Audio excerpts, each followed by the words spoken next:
Dieu vous bénisse. Que Dieu vous bénisse.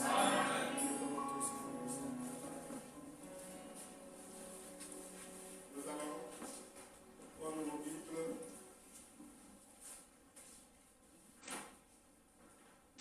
Nous allons lire deux références.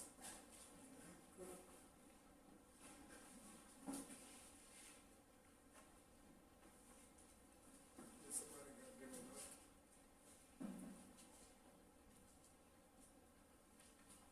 Dans Ecclésiaste chapitre 9, verset 8, pour ceux qui prennent les notes. Ecclésiaste chapitre 9, verset 8. Puis nous lirons dans Apocalypse 19, le verset 7 à 9.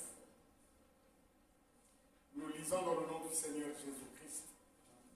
Dans l'Ancien Testament d'abord, Ecclésiaste chapitre 9, le verset 8. Qu'en tout temps, tes vêtements soient blancs et que l'huile ne manque point sur ta tête. Amen. Laissez-moi répéter ce verset. Ecclésiaste 9, le verset 8. Qu'en tout temps, tes vêtements soient blancs et que l'huile ne manque point sur ta tête. Amen. Apocalypse 19, le verset 7 à 9, nous lisons ce qui est écrit. Réjouissons-nous et soyons dans la négresse et donnons-lui gloire, car les noces de l'agneau sont venues et son épouse s'est préparée. Et il lui a été donné de servir, et il lui a été donné de se revêtir d'un fin éclatant pur, car le fin lin, ce sont les œuvres justes des saints. Et l'ange me dit, écrit, heureux ceux qui sont appelés au festin des noces de l'agneau. Et il me dit, ces paroles sont les véritables paroles de Dieu. Amen. Maintenant, dans le Nouveau Testament, au début, dans le livre de Matthieu, le premier verset jusqu'au verset 12. Jésus, prenant la parole, leur parla de nouveau en parabole et il dit, le royaume des cieux est semblable à un roi qui fit les noces pour son fils. Il envoya ses serviteurs appeler ceux qui étaient invités aux noces, mais ils ne voulurent pas venir. Il envoya encore d'autres serviteurs en disant, dites aux conviés, voici j'ai préparé mon festin, mes bœufs et mes bêtes grasses sont tuées, tout est prêt, venez aux noces. Mais sans s'inquiéter de l'invitation, ils s'en allèrent, celui-ci à son champ, celui-là à son trafic, et les autres se saisirent des serviteurs, les outragèrent et les tuèrent. Le roi fut irrité, il envoya ses troupes, fit périr ses meurtriers, et brûla leur ville. Verset 8. Alors il dit à ses serviteurs, les noces sont prêtes, mais les conviés n'en étaient pas dignes. Allez donc dans les carrefours et appelez aux noces tous ceux que vous trouverez. Ses serviteurs allèrent dans les chemins, rassemblèrent tous ceux qu'ils trouvaient méchants et bons, et la salle des noces fut pleine de convives. Le roi entra pour voir ceux qui étaient à table, et il aperçut là un homme qui n'avait pas revêtu un habit de noces. Il lui dit, mon ami, comment es-tu entré ici sans avoir un habit de noces? Cet homme eut la bouche fermée. Alors le roi dit aux serviteurs, liez-lui les pieds et les mains et jetez-le dans les ténèbres du dehors où il y aura des pleurs et des grincements de dents, car il y a beaucoup d'appelés, mais peu de vus. Amen. Prions le Seigneur. Dieu de William Marion Branham, Dieu de Saint Paul, Dieu de Moïse, nous venons là de lire ta parole sacrée. Nous ne savons pas comment approcher ces choses, mais nous croyons, confiant au Saint-Esprit, le grand enseignant, Et nous l'invoquons. Toi, l'être surnaturel, viens maintenant mettre l'homme de côté et ouvrir ta parole pour le bien de ton peuple que nous sommes. Pour sortir d'ici, nous puissions dire comme Cléopas et Théophile, notre cœur ne brûlait-il pas au-dedans de nous pendant qu'il nous parlait au chemin. Sois l'alpha et l'oméga, accepte-nous dans ta présence et aide-nous à marcher plus près de toi. Nous n'avons de force que toi, et notre espoir est fondé sur Christ. C'est pourquoi nos regards sont tournés vers l'agneau. Et toi qui ôtes les péchés du monde et qui as tes bras largement ouverts, et tu peux recevoir quiconque acceptera le béni. Voilà pourquoi nous sommes venus. Accepte-nous ce soir et sois pour nous l'alpha et l'oméga au nom du Seigneur Jésus-Christ. Amen. Que Dieu vous bénisse. Que Dieu vous bénisse. Amen. Dieu vous bénisse. Amen. Bien. Nous sommes là, servant le Seigneur, et ça fait bien lorsque nous venons dans sa maison pour l'adorer. Accepter le royaume des cieux, marcher de manière à ce que la parole devienne nous. Vous le croyez? Bien, nous allons parler sur un autre petit sujet que j'ai écrit ici. La robe de noces, le vêtements blancs.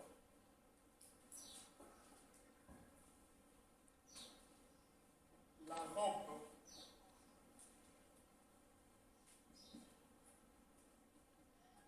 de noces, les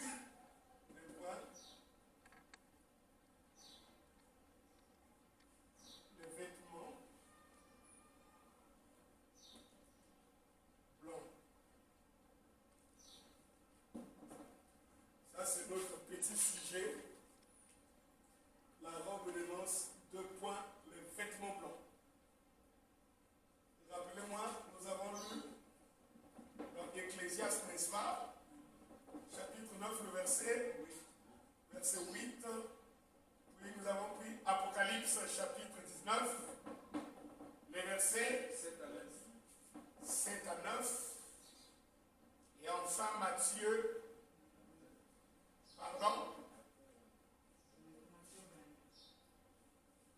Matthieu 22, le verset 1 à 12. Très bien. La robe de noces, les vêtements blancs. Vous savez, l'écriture de Matthieu 22, là, que nous venons de lire, quand le prophète l'a pris pour l'interpréter pour nous, est-ce que vous croyez que le prophète est le don de l'interprétation de la parole dans l'âme? Amen. Quand le prophète a pris cette écriture, là-dessus, il a prêché votre vie est-elle digne de l'évangile? Parce que dans Matthieu 22, Jésus donne une parabole. Vous savez, dans la Bible, il y a les paraboles tout simplement. Et il y a les paraboles du royaume des cieux.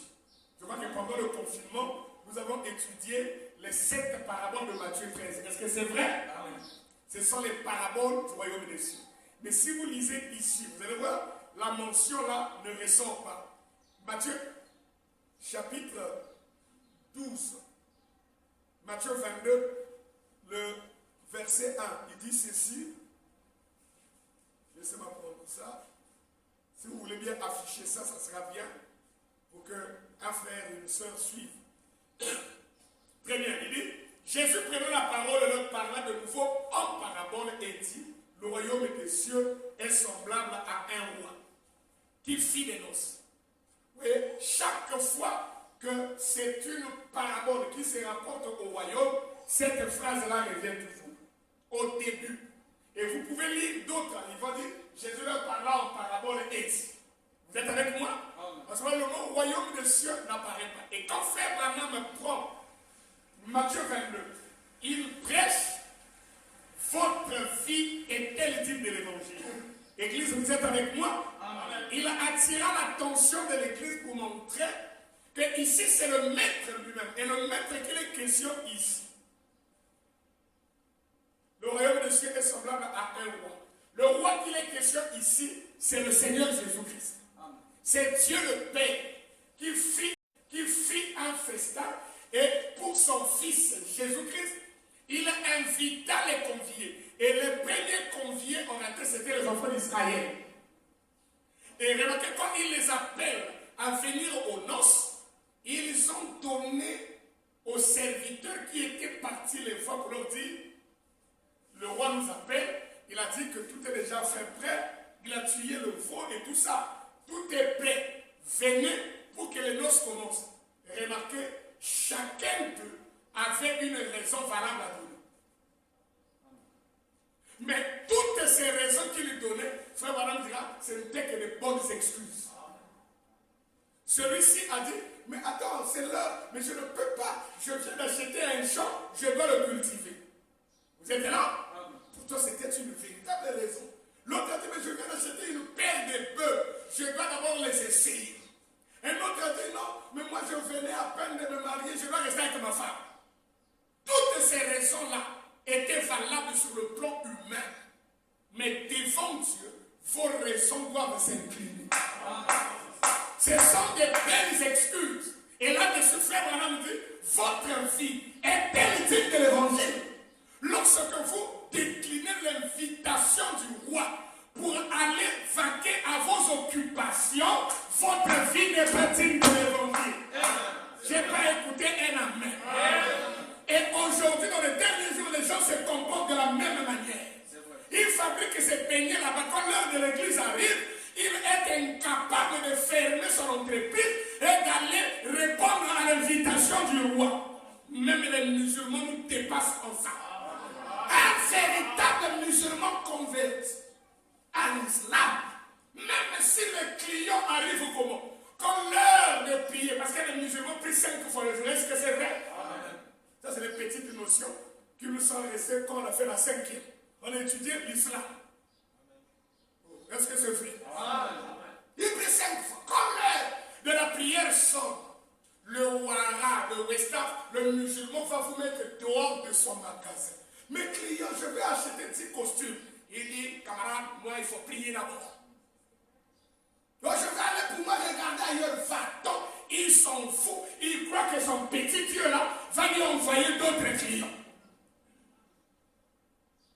Le jour que le christianisme, je parle des croyants, le jour que les chrétiens auront cette approche-là, le royaume de Dieu sera très avancé. Amen. Non, on n'a pas cette foi-là. On donne des vraies excuses. Non, je suis fatigué. Je vais à peine de quitter le boulot, donc il faut que je me repose. Aujourd'hui, je n'irai pas à l'église. Vous n'avez pas la foi de vrais croyants. Amen. Un vrai fils de Dieu qui accomplit le sens de la parole pour le bien de son âme, il est prêt à tout sacrifier pour que son âme puisse avoir la vie éternelle. Si vous êtes avec moi, dites Amen. Le royaume de Dieu est semblable à un roi qui fit des noces pour son fils. Il envoya ses serviteurs appeler ceux qui étaient invités aux noces. Ils avaient des cartes d'invitation, mais ils ne sont pas venus. Mais ils ne voulurent pas venir.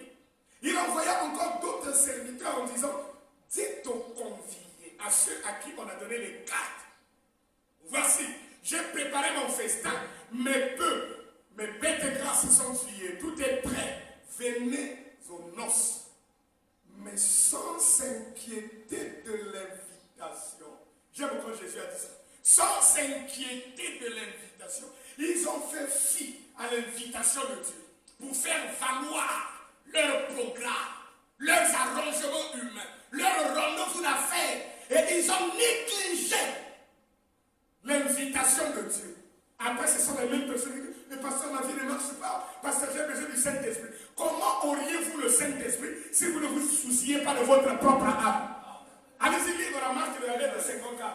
Frère Madame dit, il ne vous donnera jamais le Saint-Esprit si vous ne vous souciez pas de votre âme. Amen. Je n'ai pas écouté un amen. Oh, je vais écouter un puissant amen. Prêcher onction de prêcher jusqu'à demain matin. Écoutez. Mais sans s'inquiéter de l'invitation, ils s'en allaient. Écoutez, celui-ci a son champ, celui-là a son trafic, et les autres se saisirent des serviteurs, les outrageaient. Et beaucoup aujourd'hui font ça, ils outragent les serviteurs de Dieu. Alors quel est le programme qui est quand même encore donné? Même Martin, de Dieu. le serviteur du roi. Alors que nous sommes venus pour vous donner l'invitation, afin que vous puissiez venir aux noces. Qui peut dire Amen? Amen. Il est tuer quelqu'un, Branham nous expliquer, c'est casser son influence. Amen, c'est ça. Le diffamer.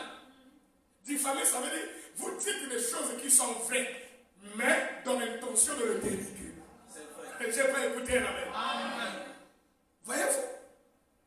Ils n'en étaient pas dit. Ils ont donné des raisons. Mais moi, dans d'autres versions de la Bible, dans d'autres livres, dans Luc, on dit, mais je vais acheter deux paires de bœufs, je vais l'essayer. Mais je vais m'acquérir un champ nouveau, je vais d'abord planter.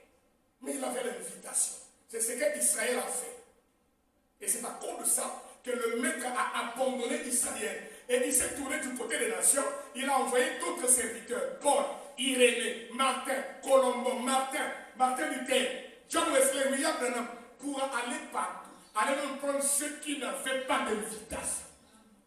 Bon ou mauvais. Il leur demanda de venir. Je veux écouter un amen. Amen. Et quand ils sont entrés, la salle était agitante. Le maître arriva. C'est là que notre sujet va commencer.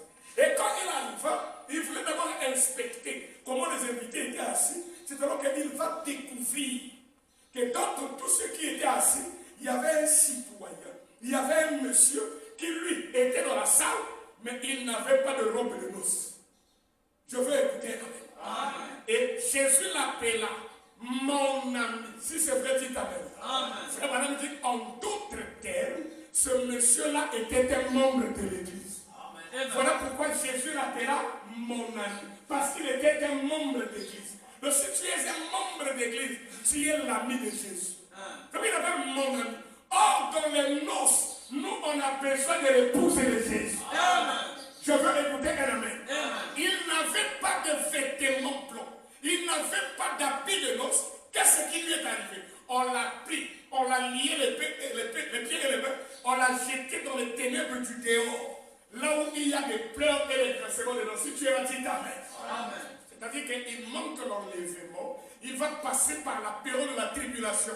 Là où il y aura des calamités, des fléaux et tout ce que vous connaissez. Jusque-là, dis Amen. Si vous êtes avec moi, dis Amen. C'est pourquoi tabernacle de l'agneau, croyez-vous.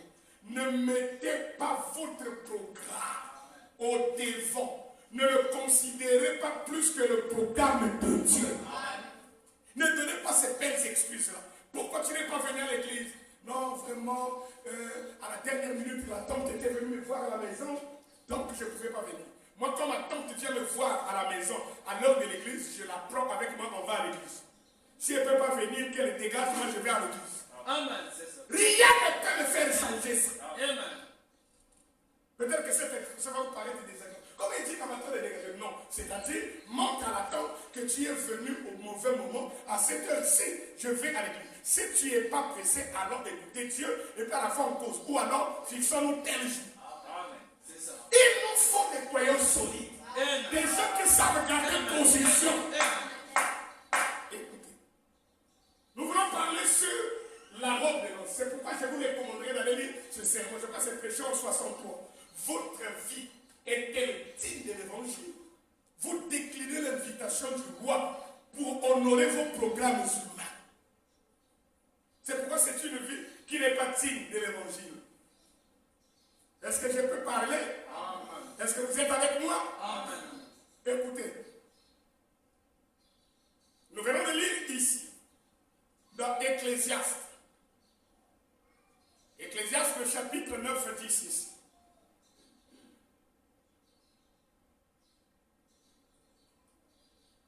Ecclésiaste, chapitre 9.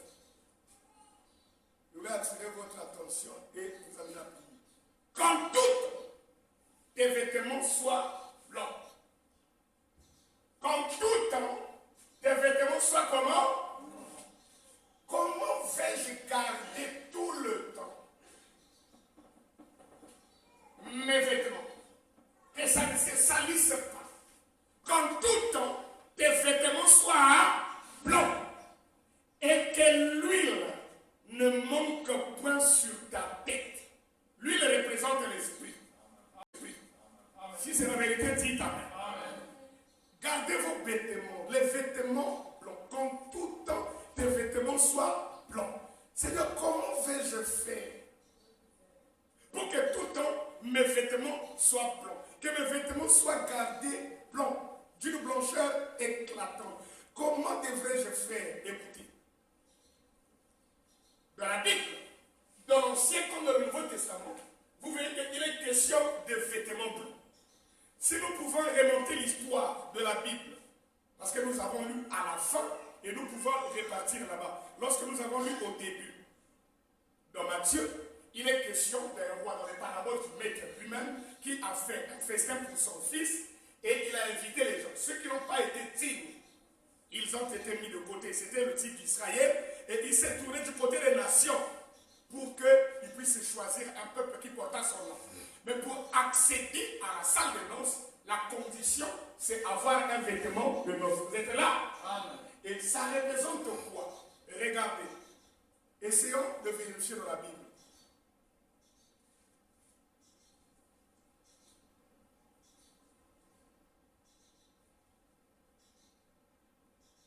Si vous prenez Apocalypse chapitre 2, est-ce que c'est ça? Apocalypse chapitre 3, 4 et 5. La Bible dit, cependant tu as à Sardes quelques hommes qui n'ont pas souillé leurs vêtements.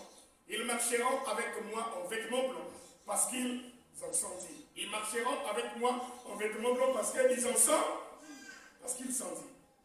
C'est pourquoi ceux qui n'ont pas été dignes de l'invitation, ils ont été chassés. Mais ceux qui en seront dignes, ils vont marcher avec moi en vêtements blancs. Le verset 5, celui qui vaincra sera revêtu ainsi de vêtements blancs. Se revêtir de vêtements blancs est une promesse pour l'Église. Vous êtes là?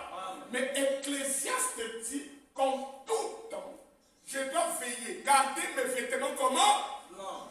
Blancs. Comment devrais-je faire pour que ces vêtements-là ne se souillent pas? Écoutez, Apocalypse 19, le verset 7 à 9, nous venons de lire ça au début. Maintenant, prenons Daniel chapitre 7, le verset 9. J'ai regardé pendant que l'on plaçait les trônes, et l'ancien des jours s'assit, son vêtement était blanc comme la neige. Ça, c'est dans l'Ancien Testament. Lorsque Jésus a été adopté, dans Matthieu 17, le verset 1 à 2, la Bible dit, 6 jours après, Jésus prit avec lui Pierre, Jacques et Jean, son frère. 6 jours après. Après les 6 jours, donc c'était le 7e jour. Amen. Si vous êtes avec moi, dites Amen. 6 jours après, Jésus prit avec lui Pierre, Jacques et Jean, son frère, et les conduisit à l'écart sur une haute montagne. Il fut transfiguré devant eux, son visage resplendit comme le soleil, et ses vêtements devinrent blancs comme la lumière. Jésus avait des vêtements blancs. Je vais écouter un amen. Amen. Dans Matthieu 28, le verset 1 à 7. Après le sabbat, à l'aube du premier jour de la semaine, Marie de Magdala et l'autre Marie allèrent voir le sépulcre. Voici, il y eut un grand tremblement de terre, car un ange du Seigneur descendu du ciel vint rouler la pierre et s'assit dessus. Écoutez le verset 3, l'aspect de cet ange-là, son aspect était comme l'éclair et son vêtement blanc comme la neige. Est-ce que vous voyez que ce soit dans l'Ancien comme dans le Nouveau Testament, les êtres célestes, Jésus, Dieu lui-même, quand il apparaît, il vient avec des vêtements blancs. Si vous êtes là, dites Amen. Amen. Luc 9, 29. Pendant qu'il priait, l'aspect de son visage changea et son vêtement devint d'une éclatante blancheur. Qui peut dire Amen. Amen. Maintenant, écoutez. Apocalypse chapitre 4, verset 4 dit, autour du trône, je vis 24 trônes, et sur ces trônes, 24 vieillards assis, revêtus de vêtements blancs, et sur leurs têtes des couronnes d'or. Les 24 vieillards, nous le connaissons. Ce sont les 12 apôtres de l'agneau et les 12 patriarches. Amen. Et là, Jean les voit dans la vision, ils étaient revêtus de vêtements blancs. Très bien. Maintenant, comment vais-je faire pour garder mes vêtements? Parce que si tu n'as pas ce vêtement blanc, donc tu n'as pas la robe de noces, tu ne peux pas être dans la salle du festin. Et celui qui entre là-bas sans vêtement est ligoté et jeté au dehors. Si c'est vrai, dites Amen. Amen. Les robes blanches, les vêtements de noces, Frère Branham a dit ceci. Donc, exposé des arts de l'Église.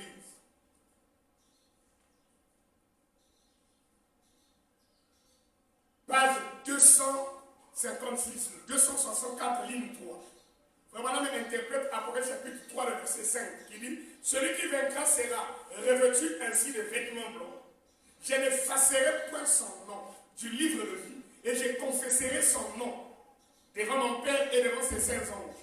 Celui qui vaincra sera revêtu ainsi de vêtements blancs. » Écoutez, ce verset est en fait une répétition du verset 4, qui fait allusion à quelques hommes qui n'ont pas souillé leurs vêtements. Vous êtes là? Il y a bien des années, on employait un dicton, sans doute tiré de ce verset. Il disait, gardez vos vêtements propres. Ce qu'il voulait dire, ne vous engagez pas dans des choses douteuses. Comment vais-je garder mes vêtements blancs? Je ne devrais pas m'engager dans des choses douteuses. Dans la série de questions-réponses de 64, ça va dire quand vous voulez faire quelque chose, et au-dedans de vous, il y a des questions au sujet de cela, ne faites pas ça. Vous avez des interrogations sur ce que vous voulez faire. Dans la chose dans laquelle vous voulez vous engager, Branham me dit, ne le faites pas. Donc prenez d'abord le temps de vérifier jusqu'à en être convaincu et sûr que ce que vous voulez faire là, ça ne va pas tuer la parole. Ce que vous voulez faire là, ça ne va pas tuer Dieu au-dedans de vous. Et quand vous êtes convaincu et concerné que c'est la vérité, que ce que vous faites est propre, alors vous pouvez aller. Dites amen à cela. Gardez vos vêtements propres. Ce que vous voulez dire, ne vous engagez pas dans des choses douteuses. D'autres le feront. Écoutez, d'autres le feront. Et vous pourriez être tenté de vous y engager. Ou quelqu'un pourrait même essayer de vous impliquer. Mais restez en dehors de tout cela. Dites amen. Et prenez une route qui vous en éloigne. Dieu récompensera ceux qui suivent ce conseil. Est-ce qu'il y a ici quelqu'un qui suit ce conseil? Ou qui voudra l'appliquer? Il y aura une récompense pour vous. Comme lui est vêtu de blanc, Pierre sur la montagne de la transfiguration, nous verrons les lumières. Voilà comment les saints seront vêtus de vêtements blancs comme la lumière. Leurs vêtements resplendiront d'une blancheur qui n'entre pas dans une foule, parce que tout le monde va dans cette foule-là. Et aujourd'hui, nous vivons dans un âge dangereux où les gens aiment adhérer dans les partis. Et c'est valable dans la politique comme dans le plan religieux. Ils ne veulent pas être libres, avoir le Christ au-dessus d'eux comme maître et comme guide. Ils veulent qu'un homme devienne leur guide. Frère, dès que vous établissez un homme au-dessus de vous pour vous guider, il faut vraiment dire le Saint-Esprit vous abandonne. Dès qu'une église adopte un homme au-dessus d'elle pour l'orienter, vous avez excommunié le Saint-Esprit. Parce que le Saint-Esprit est déjà notre guide. Les choses vont s'élever d'ici de la page. Des courants de doctrine, des mouvements spirituels, des mouvements religieux. Mais ce groupe de gens vont garder leurs vêtements purs. Ils ne vont pas se mêler d'histoires douteuses. Ça paraîtra très bon. Ça sera attirant. Les gens vous pousseront, d'autres le feront. Et vous pourriez être tenté de vous y engager. Ou quelqu'un pourrait même essayer de vous impliquer, mais restez en dehors de tout ça. C'est pourquoi moi, Caleb Pongola, votre frère, je ne fais partie d'aucun groupe. Non. Moi, je vais être de la part. Aujourd'hui, il y a des gens qui sont dans le pouvoir, excusez-moi, de tel grand pasteur de Kinshasa. Aujourd'hui, d'autres suivent tel archevêque, d'autres suivent c'est maintenant Sambou. D'autres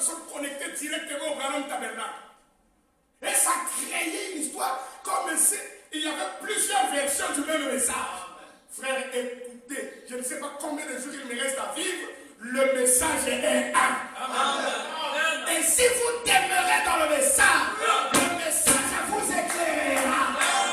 C'est pas ce que Caleb dit qui compte, mais c'est ce que Dieu a déjà dit dans ce temps.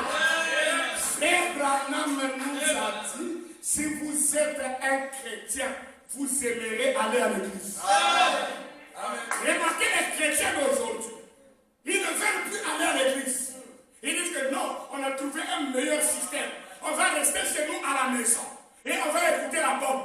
Si vous restez chez vous à la maison et vous écoutez la bombe, vous n'accomplissez pas toute l'écriture. Parce que la bombe de vous enseigne d'avoir une église. Frère Branham me dit, chaque véritable chrétien devrait ne pas papillonner d'endroit en endroit. Il va trouver un lieu où il se sent à l'aise, et là où il va soutenir la cause. Si vous le croyez avec moi, dites Amen. Je vous bénisse. Si vous êtes avec moi, dites un puissant Amen. C'est pourquoi les croyants gardez leurs vêtements purs. En d'autres termes, ils ne se mêlèrent pas des histoires d'eux. Quelque chose où je ne sais pas où est-ce que ça a commencé. Ça a commencé à Kinshasa.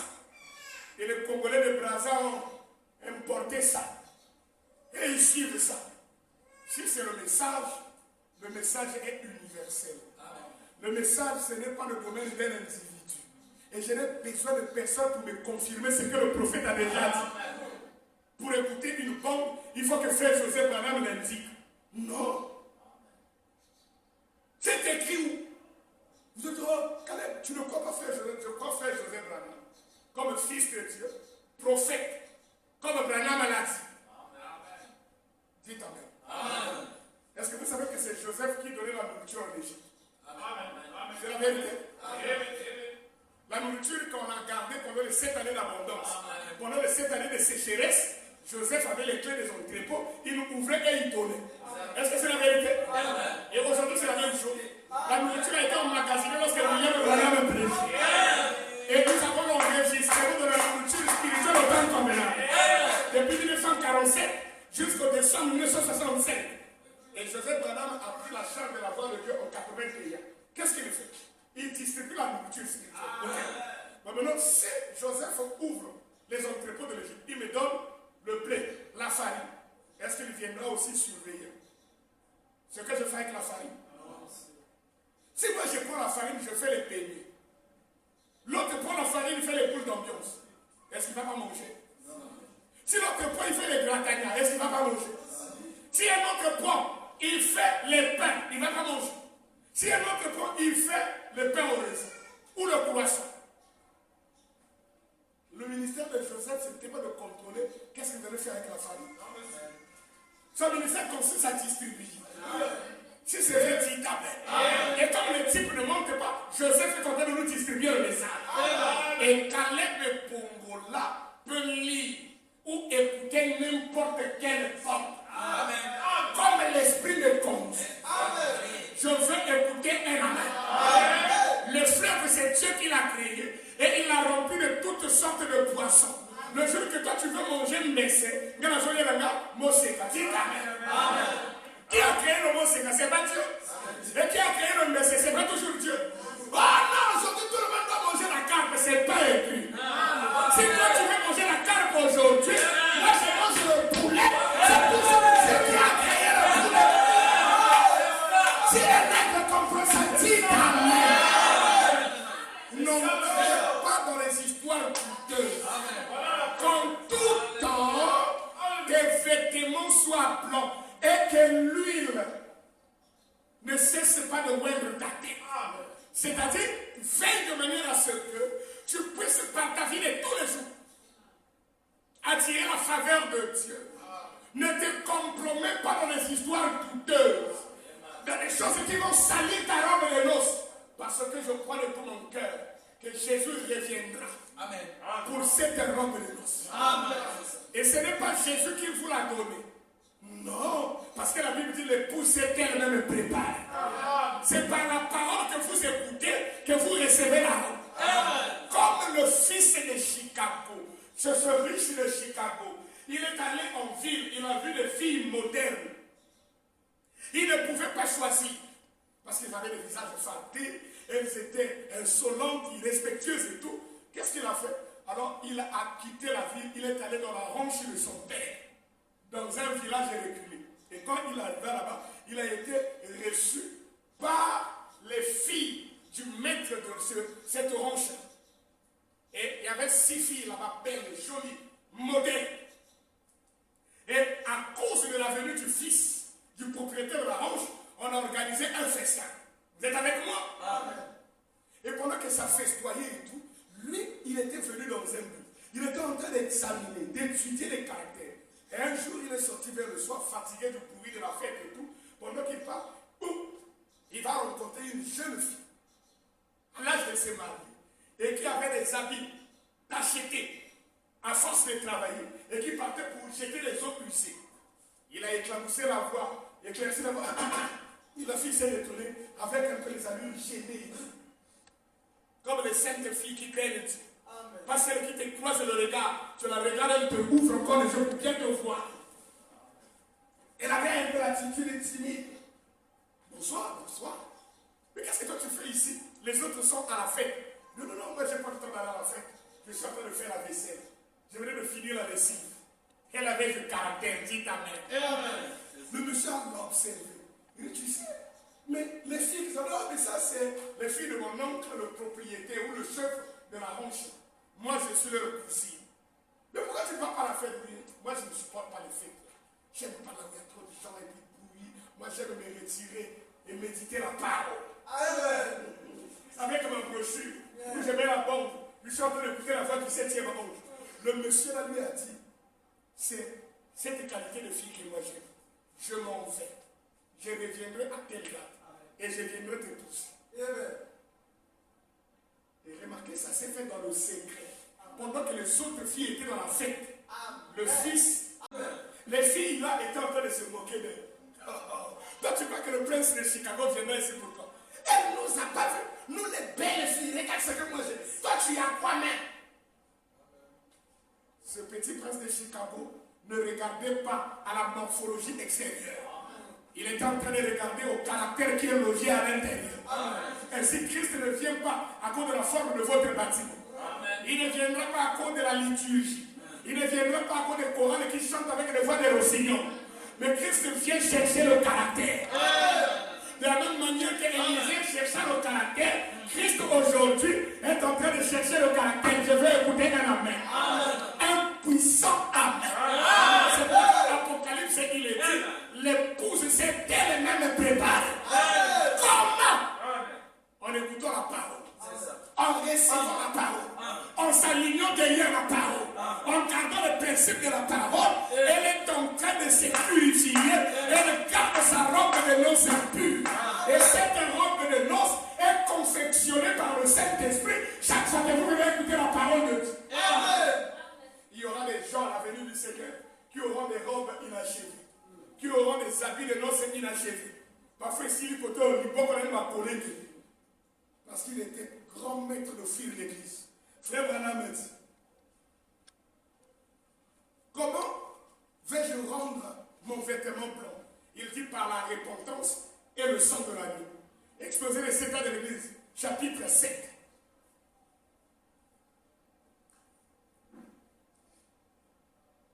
Page 265, ligne 1.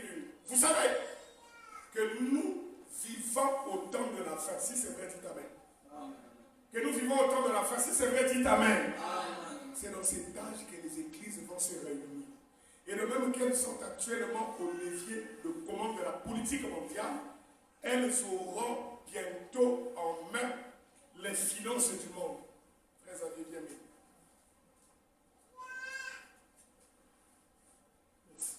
À ce moment-là, si vous n'appartenez pas à l'Organisation mondiale des églises, vous ne pourrez plus acheter ni vendre.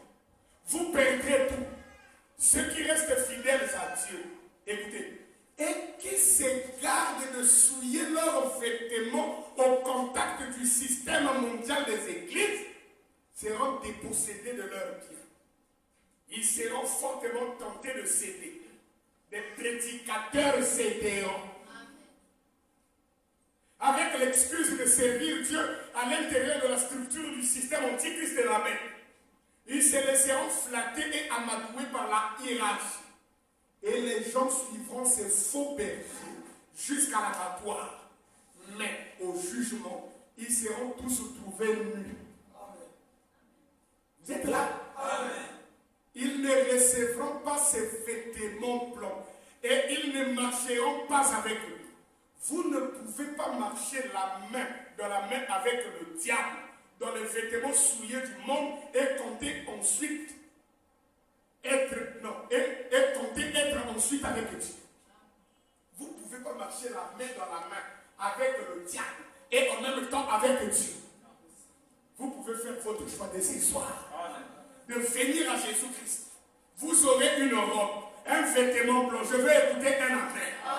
Frère Branham me dit,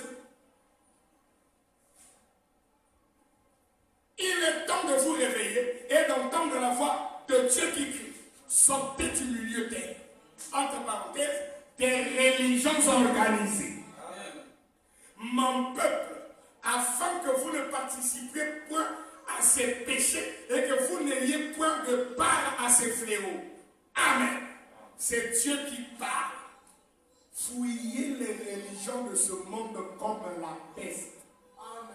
Ne marchez plus avec le monde. Qui peut dire amen? Amen. Et rendez votre vêtement blanc. Comment faire, madame? Par la repentance et le sang de l'agneau. Mais faites-le maintenant, car demain il pourrait être trop tard. Amen. Comment je rends mon vêtement blanc? Comment je garde ma robe de noces pure? Par la repentance et par le sang de l'agneau. Si tu es d'accord, dis un puissant amen. Amen.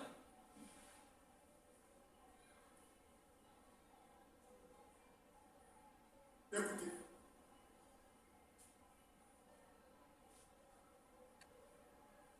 Je ne sais pas prendre ici.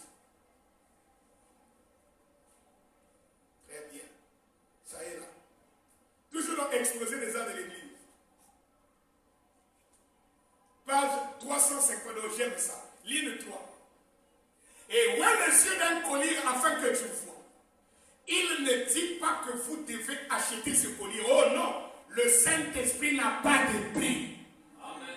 Je peux écouter maintenant. Bon, il faut donner ceci au pasteur pour lui donner le Saint-Esprit. C'est un bandit spirituel. Le Saint-Esprit n'a pas de prix. Vous êtes là? Amen. 352, ligne 3. Il dit, et ouvre tes yeux d'un collier afin que tu vois. Il ne dit pas que vous devez acheter ce collier. Oh non, le Saint-Esprit n'a pas de prix. C'est ça. Est-ce par les œuvres de la loi que vous avez reçu l'Esprit ou par la prédication de la foi? Galates 3, le verset 2.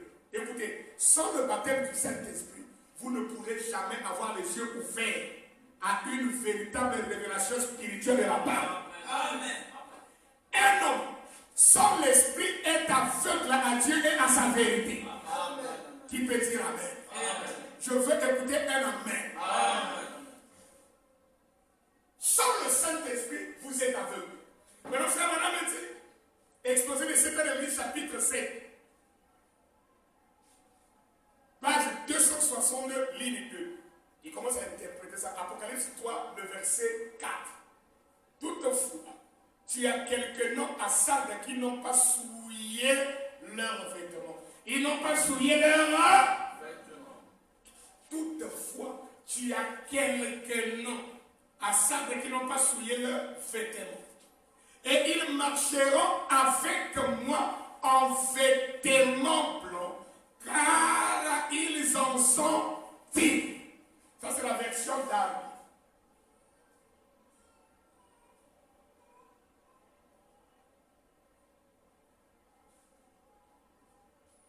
Le mot non veut bien surdire personne, comme dans Acte 1,15, où en parlant de était dans la chambre haute, il était la foule. Des noms qui étaient réunis étaient environ 120. Pour moi, cependant, le sens dépasse largement celui de personne. Il fait ressentir cette vérité qui est présentée dans chaque âge. Écoutez, et dans notre Seigneur nous parle avec tant d'insistance. Il s'agit de ceci. Le système ecclésiastique de ces âges est composé de deux vies, la vraie et la fausse. Dieu, selon son dessein souverain, les a réunis toutes les deux, les appelant l'Église. Donc quand Dieu appelle l'Église, c'est un mélange de la vraie et de la fausse vie. Lui-même, par son dessein souverain, il les a réunis ensemble. Et il les appelle Église. C'est pourquoi, frère, croyez-moi. Ce n'est pas parce qu'un frère vit mal que toi tu es obligé de le copier. Ce n'est pas parce qu'une soeur vit mal et qu'elle prospère, toi tu es obligé de la copier. Il se peut qu'elle fait partie de la fausse vie. C'est pas quand elle le fait, chez elle ça marche. Mais quand toi tu le fais, tu auras la chicotte de Dieu. Son dessein souverain les a réunis toutes les deux, les appelant l'Église. Dites-moi un amen pour que je prêche. Amen. Là, je vais écouter un amen atomique. Amen. Voyez comme il les a réprimandés dans cet âge en disant à l'Église qui est, non pas aux églises qui sont à ça, mais les réunissons en une seule. L'Église qui est, je connais tes œuvres, tu es mort, tes œuvres sont inachevées. Oui, il continue. Tu, entre parenthèses, cette église de ça, tu as quelques personnes qui sont dans le vrai, contrairement à la majorité des gens qui sont dans l'erreur. Ils marchent avec des vêtements propres et ils sont dignes de moi. Oh, écoutez, ces gens qui étaient les vrais saints de Dieu marchaient de manière à être entièrement agréables au Seigneur. Leurs vêtements étaient propres. Voyez-vous, en ces temps-là, les vêtements descendaient jusqu'au sol. Autant, de Jésus à l'est, tu vois, c'était des robes, n'est-ce pas? Maintenant, regardez ce que Branham dit. Ramassons la poussière et se souillons. Ces gens-là prenaient garde à leur pas et n'étaient donc pas corrompus par le monde. Ils étaient dans l'esprit et ils marchaient selon l'esprit. Ils étaient saints et irrépréhensibles devant lui. Ils accomplissaient ainsi le dessein pour lequel ils étaient là. Car d'après Éphésiens 1,4, le dessein de Dieu, c'est que nous soyons saints et irrépréhensibles devant lui. Comment? Ils gardaient leurs vêtements blancs. C'est-à-dire qu'ils faisaient attention à leur pas. C'est-à-dire quoi? Ils faisaient attention à leur manière de marcher. Ils ne marchaient pas comme suivant le train du monde. Mais chaque fois qu'ils avançaient, ils voulaient se rassurer que ce qu'ils font, c'est en harmonie avec la parole de Dieu. Amen. C'est pas fort, on dit chaque jour, j'essaie de mirer ma vie à la parole. Et quand je trouve qu'il y a quelque chose qui ne colle pas, je me réponds. Et c'est la meilleure des manières de garder ces vêtements blancs. Je vais écouter un amen. Amen. Les vêtements blancs, c'est quoi? Je sorte tout ceci rapidement. Ça va la mettre?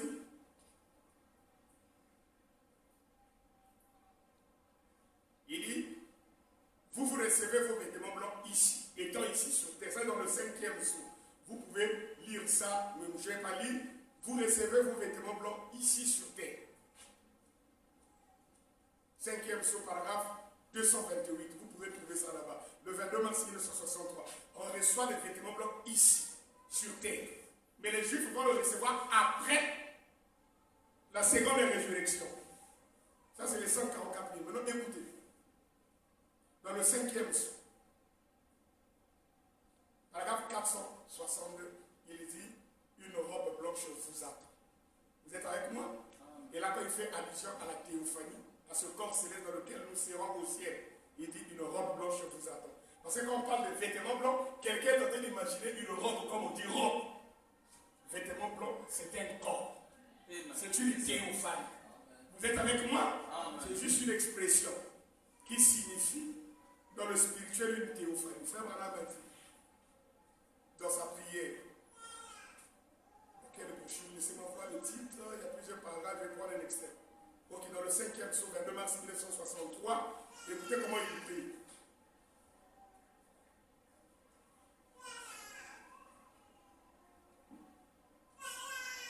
Il dit ceci. Très bien. Paragraphe 468. Seigneur Dieu, il y a un grand nombre de personnes qui ont levé la main. Je suis convaincu que tu es le même Seigneur. Jésus qui a fait l'expiation pour nous, il y a bien des années. Vous le croyez? Vous croyez qu'il a fait l'expiation pour vous? Amen. Et en voyant ces sceaux révélés, et les grandes choses qui ont eu lieu ici même, ces dernières années, je crois de tout mon cœur que la porte de la miséricorde commence à se fermer. Et que tu vas bientôt te mettre en route pour racheter ton peuple. Pendant qu'il y a de la place, qu'il y a une porte ouverte comme au jour de Noé, puisse ces précieuses âmes qui habitent ce corps, cette tente qui un jour sera détruite et qui de l'intérieur ont poussé l'être mortel à lever la main, en effet ils sont convaincus et ils confessent qu'ils croient et qu'ils veulent accepter le salut que tu leur offres. Dans ce livre scellé, ouvert, qui nous a été ouvert, écoutez, Seigneur, donne-leur ce soir une robe de la justice de Jésus-Christ. Et révèle son leur âme pour qu'en ce jour-là, qui est très proche, il puisse paraître devant toi parfait par le sang de Christ. Donc cette robe-là n'est pas la robe du corps, si c'est vrai, dit Amen.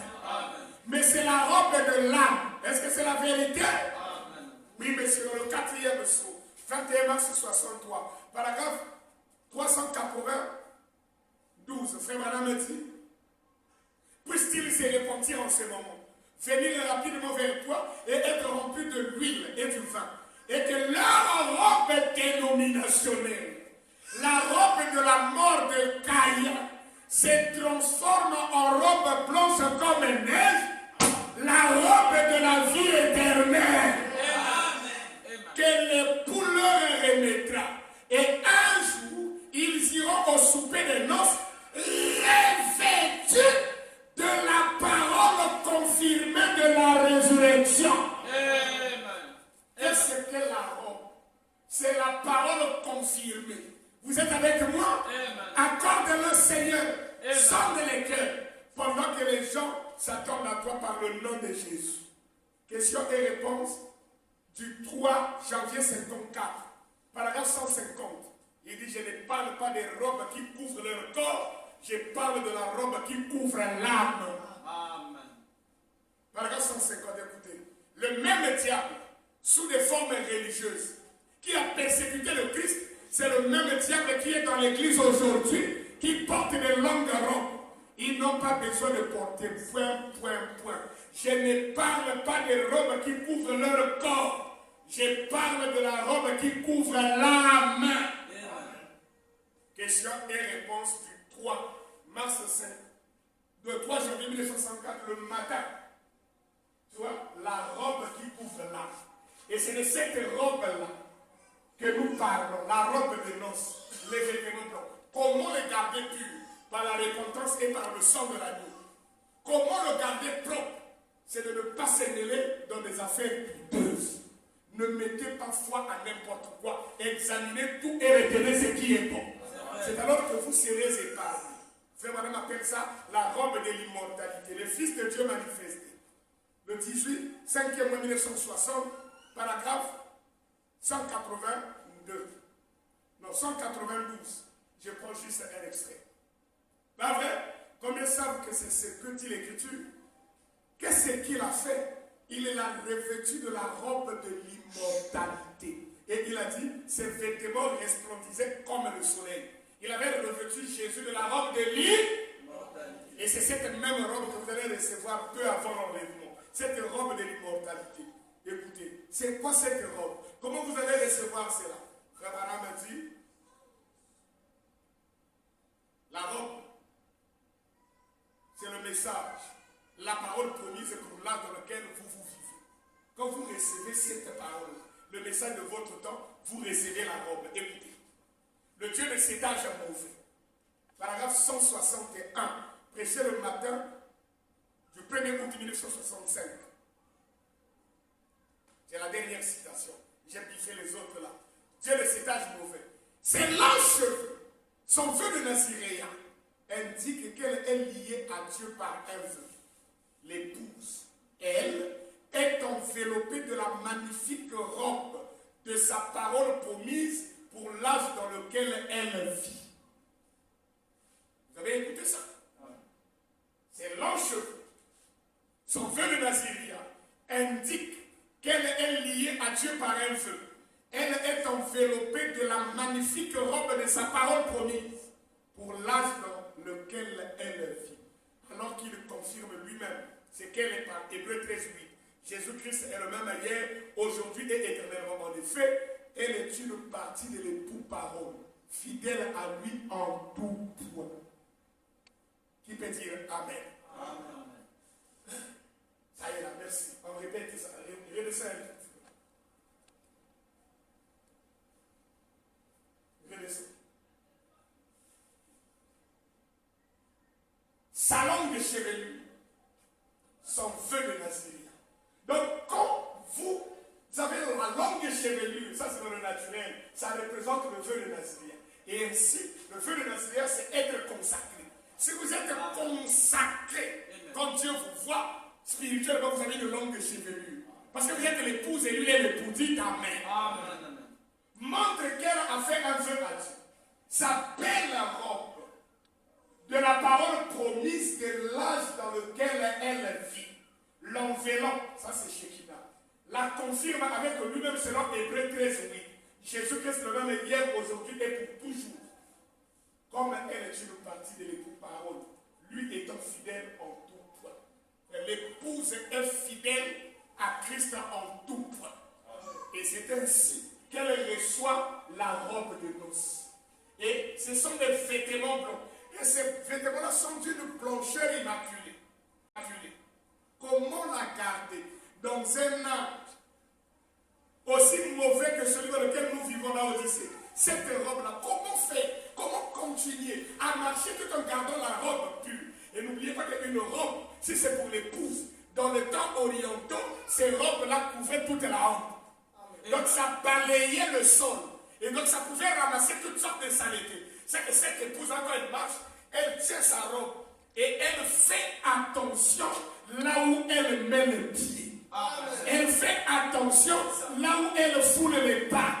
Elle fait attention. C'est pourquoi où que Christ ne va pas, lui non plus n'y va. Là où Jésus n'est pas bienvenu, lui n'est pas bienvenu. Elle ne peut pas aller dans les boîtes de lui, dites Amen. Elle ne va pas dans la mondialité, dites Amen. Elle ne va pas dans la fornication, dites Amen. Elle veille sur ses pas. Et c'est comme ça qu'elle garde sa robe blanche, immaculée. Et s'il arrive qu'elle puisse commettre une erreur, c'est par la repentance et le sang de l'agneau qu'elle nettoie sa robe. Par la repentance et le sang de l'agneau. Frère, cette femme-là, cette épouse-là, fait attention à ses pas. Quand elle marche, elle regarde là où elle a posé le pas. Avant de mettre le pas, elle doit se rassurer que le terrain est stable. Alléluia, c'est ça. Elle suit les pas de Christ. Elle suit les empreintes des pas ensanglantés. Elle marche de manière à faire plaisir au royaume. Sa vie de tous les jours. Et la confirmation de la parole de l'âge. Elle est lui. Partie de son parti. Vous êtes de sa partie. Vous êtes là. Esprit de son esprit.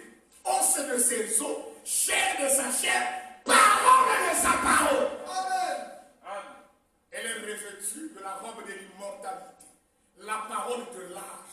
Elle l'accepte sans discuter. Elle la croit.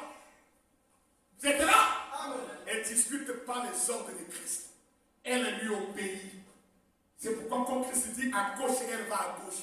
Quand elle dit à droite, suivant la colonne de feu. Voilà comment vous allez garder cette robe-là. Parce que si vous ne l'avez pas, la parabole dit, on vous ligotera et vous serez jetés dans les ténèbres du néant. Parce que c'est le roi lui-même qui entre dans la salle des noces et fait l'inspection générale. Je me pose cette question chaque jour. Et s'il venait ici, combien va-t-il trouver étant revêtu de la robe? Quand il viendra, est-ce qu'il te trouvera vêtu de cette robe? Est-ce que ça ne sera pas une robe clouée par les soucis du monde? Est-ce que ça ne sera pas une robe inachevée à cause des plaisirs de ce bas monde? Est-ce que ça ne sera pas une robe bousillée à cause de la mentalité qui pleut dans les cœurs de ceux qui se disent croyants des sages? Est-ce que quelqu'un peut s'arrêter et faire un inventaire et examiner? Est-ce que ma robe est blanche? Si elle ne l'est pas, tu peux t'agenouiller là où tu es et demander miséricorde par la repentance. Car c'est comme ça que l'on lave sa robe. C'est comme ça que la robe ou le vêtement redevient blanc. Est-ce qu'un aigle a compris ça? Amen. Est-ce que vous avez saisi? Amen. Que le Seigneur notre Dieu vous bénisse.